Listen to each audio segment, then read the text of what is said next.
मंडळी नमस्कार. सांगोला नगर परिषदेच्या निवडणुकीसाठी दुपारच्या सत्रानंतर मतदानासाठी विविध मतदान केंद्रांवर मोठी गर्दी उसळल्याचं पाहायला मिळालं.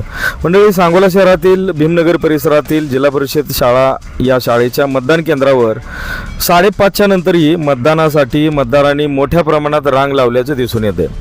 मंडळी, 5:30च्या नंतर या मतदान केंद्राच्या आवारात प्रवेशाला बंदी करण्यात आली.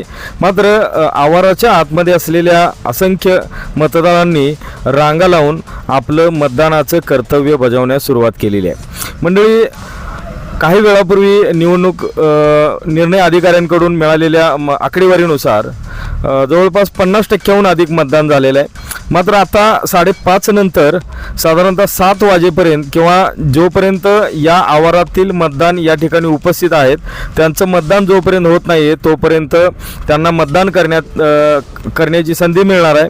मंडळी, हे शेवटचं मतदान होईपर्यंत सरासरी 65 ते 70% मतदान या सांगोला नगर परिषदेसाठी होण्याची शक्यता आहे. मंडळी, दुपारपर्यंत झालेल्या मतदानाच्या आकडेवारीनुसार सांगोला शहरात महिलांनी मोठ्या प्रमाणात मतदान केल्याचं समोर आले. मंडळी, दुपारनंतर विविध मतदान केंद्रांवर मोठ्या प्रमाणात मतदारांनी गर्दी केल्याचं दिसून येत होतं. शहरातील तब्बल 40 मतदान केंद्रांवर ही मतदानाची प्रक्रिया पार पडलेली आहे. मंडळी, विविध मतदान केंद्रांवर पोलिसांनी मोठ्या प्रमाणात बंदोबस्तही ठेवला होता. सरासरी 65 ते 70% मतदान होण्याची शक्यता वर्तवण्यात येत आहे.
Papa,